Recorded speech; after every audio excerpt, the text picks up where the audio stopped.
नमस्कार आप सभी को। तो तन मन आत्मा तीनों से निरोग रहते हुए प्रसन्न रहना, आनंदित रहना, यही स्वास्थ्य की परिभाषा है योग और आयुर्वेद दोनों के अनुसार। योग और आयुर्वेद लगभग एक दूसरे से जुड़े हुए हैं, एक दूसरे से कनेक्ट हैं। तीनों रूप से स्वस्थ रहने की कल्पना आप सिर्फ तभी कर सकते हैं जब आप योग के सही अर्थ को समझें और आप आयुर्वेद के सही अर्थ को समझें। ठीक है, अब हम बात करते हैं कि क्या होता है सात्विक गुण, क्या होता है राजसिक गुण और क्या होता है तामसिक गुण। देखिए, वो भोजन, वो फूड प्रोडक्ट्स जो आपके तन मन दोनों के लिए सकारात्मक होते हैं, दोनों की ऊर्जा को बढ़ाते हैं, दोनों के लिए पॉजिटिव काम करते हैं, दोनों के लिए मेडिसिन की तरह काम करते हैं, वो सात्विक भोजन होते हैं। राजसिक भोजन वो है जो तन मन इन दोनों में से किसी एक के लिए पॉजिटिव होता है, किसी एक के लिए लाभकारी होता है, लेकिन दूसरे के लिए न्यूट्रल होता है। मतलब या तो ये तन के लिए अच्छा काम कर देगा या तो मन के लिए अच्छा काम करेगा, लेकिन एक साथ दोनों के लिए काम नहीं करता। और दूसरे के लिए ये न्यूट्रल होता है, मतलब उसके लिए ना अच्छा होगा ना बुरा होगा। इसलिए कुछ कंडीशंस में राजसिक खाना अलाउड होता है। तामसिक भोजन वो भोजन होता है जो तन के लिए अच्छा हो भी सकता है और नहीं भी हो सकता है, जो तन के लिए कुछ फायदे कर भी सकता है और नहीं भी कर सकता है। बहुत लोगों को तामसिक बिल्कुल सूट नहीं करता, लेकिन मन के लिए, चाहे कोई भी व्यक्ति हो, मन के लिए तामसिक भोजन 100% नकारात्मक कार्य करता है। क्यों? क्योंकि सबसे पहले ये आपकी सुषुम्ना नाड़ी को ब्लॉक करता है। सुषुम्ना नाड़ी के ब्लॉक होने की वजह से आपका अनकॉन्शियस माइंड ब्लॉक होता है। इसकी वजह से आपका सबकॉन्शियस माइंड ब्लॉक हो जाता है और दुनिया भर की नॉलेज, दुनिया भर का ज्ञान, सारी सच्चाइयाँ ऑलरेडी आपके सबकॉन्शियस माइंड में होती है। हमारे जीवन में जब भी कोई समस्या आती है तो उसके साथ उसका हल भी होता है, पर प्रॉब्लम कब क्रिएट होती है? जब हमको उसका हल दिखाई नहीं देता।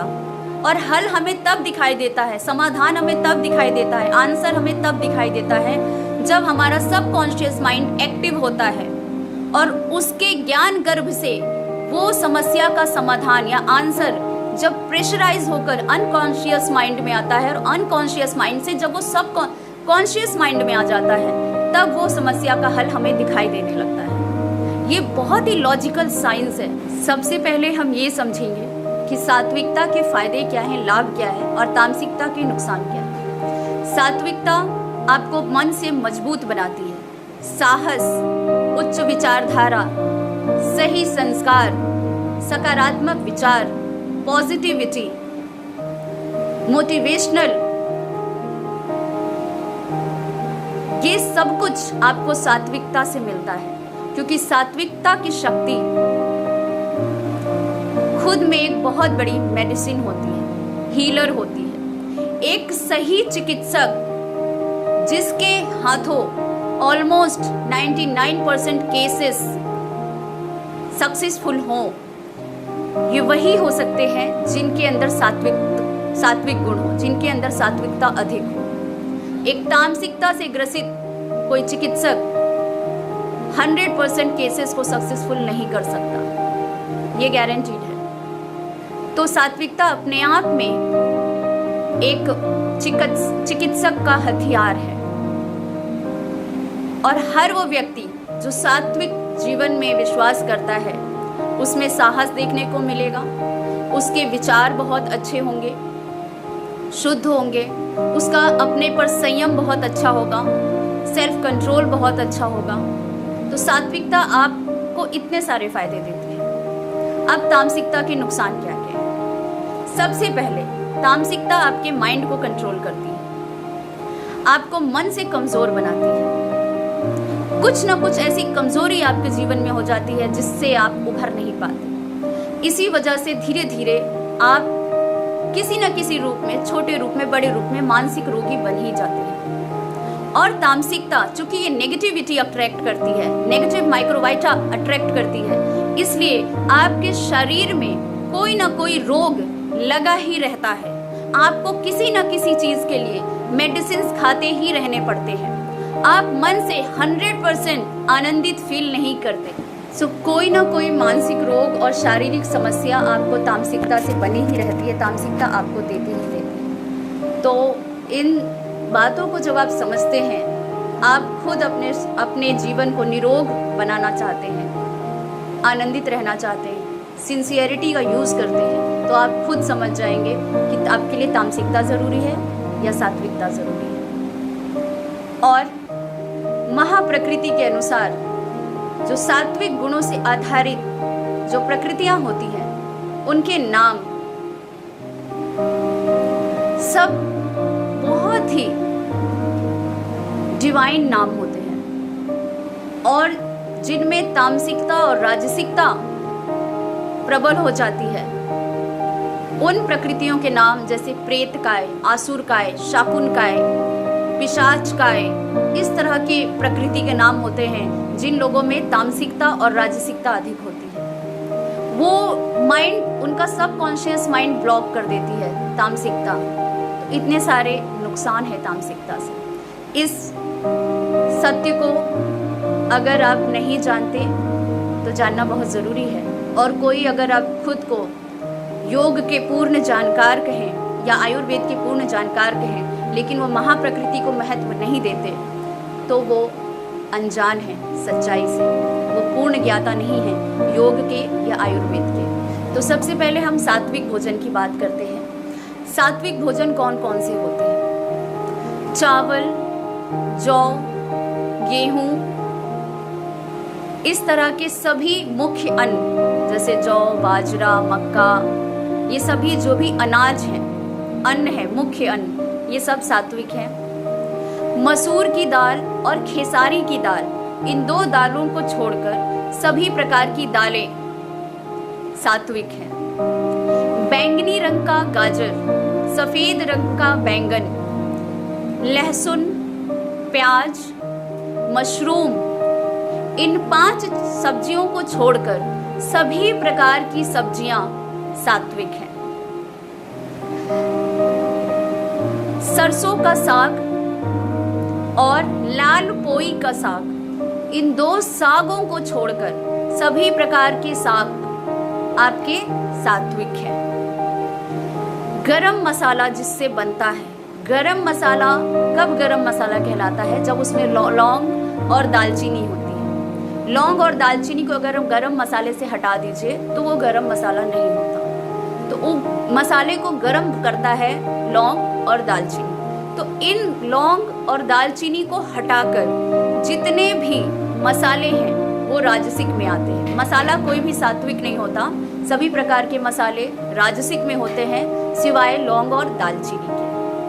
और सभी प्रकार के फल, जितने भी फल होते हैं, फ्रूट्स होते हैं, वो सभी सात्विक होते हैं, आप बेझिझक खा सकते हैं। और जितने भी डेयरी प्रोडक्ट्स होते हैं, दूध, दही, मक्खन, घी, क्रीम, ये सभी सात्विक हैं। अगर ऑर्गेनिक दूध से बनाए गए हों तो आजकल जो इंजेक्ट करके एनिमल्स को पेन देके, बहुत ज़्यादा तकलीफ देके जो दूध निकाला जा रहा है और मार्केट में आ रहा है और उसमें केमिकल यूज़ कर करके वो बेचा जा रहा है, वो मन के लिए सही नहीं है। तो इस बात का ख्याल रखें। तो ये हो गए सात्विक भोजन। अब हम बात करते हैं राजसिक भोजन। राजसिक भोजन कौन कौन से हैं? जैसा कि हमने समझ लिया, लौंग और दालचीनी को छोड़कर जितने भी मसाले हैं वो राजसिक हैं। चाय राजसिक है, कॉफ़ी राजसिक है। ज़रूरत से ज़्यादा राजसिक का इस्तेमाल करना लगभग तामसिक की तरह काम करने लगता है। इसलिए ये ख्याल रखें कि राजसिक भी लिमिट में ही खाएं, और ना खाएं तो बहुत अच्छा है। ये भी आपके माइंड को कंट्रोल करने लगता है। ये हो गया आपका राजसिक। अब तामसिक भोजन कौन कौन से हैं? वो भोजन जो आपके मन के लिए अहितकर है, लाभ बिल्कुल भी नहीं करता, सिर्फ नुकसान करता है, आपको मानसिक रोग देता है, आपको मानसिक रूप से कमज़ोर बनाता है, आपके अंदर हिम्मत की कमी हो जाती है, सही विचारधारा की कमी हो जाती है, चीज़ों को समझने की कमी हो जाती है और बहुत सारी मुश्किलें आपको अकारण ही फेस करनी पड़ती है। आप सबसे बड़ी इसकी खासियत ये है कि आपके माइंड को कंट्रोल करने लगता है। तो ये भोजन तामसिक है। तामसिक भोजन अब कौन कौन से हैं? सभी प्रकार के नॉनवेज, चाहे वो किसी भी तरह का नॉनवेज हो, एक मशरूम, और मैंने बताया जैसे दाल में मसूर की दाल राजसिक है, लेकिन एक पहर के बाद वो तामसिक हो जाती है, बनाने के एक पहर के बाद वो तामसिक हो जाती है। खेसारी की दाल आपकी तामसिक है, लौंग दालचीनी तामसिक है, सरसों का साग, लाल पोई का साग तामसिक है। ये सारी चीज़ें, लहसुन, प्याज, बैंगनी रंग का गाजर, सफ़ेद रंग का बैंगन, मशरूम, ये सभी आपके तामसिक हैं।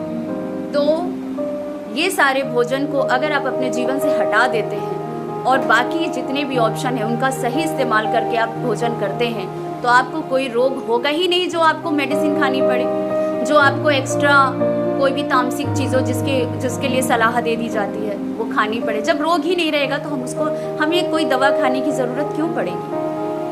आपका माइंड इतना एक्टिव होगा कि आपके सामने अगर कोई समस्या आती है तो उसका समाधान भी आपको दिखाई देगा। आप में करेज अच्छा होगा, साहस होगा आप में, आपके विचारधारा प्योर होंगे, आप खुद में एक हीलर होंगे, अपनी किसी भी बीमारी को आप अपने आप हील करने में समर्थ रहेंगे। ये सारे फायदे हैं तामसिक ना खाने के और सात्विकता अपने अंदर बढ़ाने के।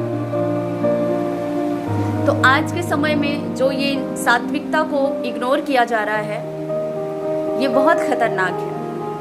आयुर्वेद इसके बिना अधूरा है। जो आयुर्वेद की बात करे लेकिन महाप्रकृति के बारे में आपको ना समझाए वो आयुर्वेद को बहुत कम जानते हैं।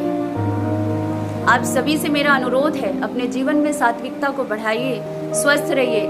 जीवन है, आप जीवित हैं तो सब कुछ है, सिर्फ स्वाद पर मत जाइए। और जितना स्वादिष्ट खाना सात्विक भोजन बनता है, जितना सात्विक होता है उतना स्वादिष्ट तामसिक नहीं होता है। उनके कुछ पदार्थों के महक जो कि एक दुर्गंध होती है उसके आप आदी हो जाते हैं और आपको लगता है कि वो स्वाद है। वो स्वाद नहीं है बल्कि वो दुर्गंध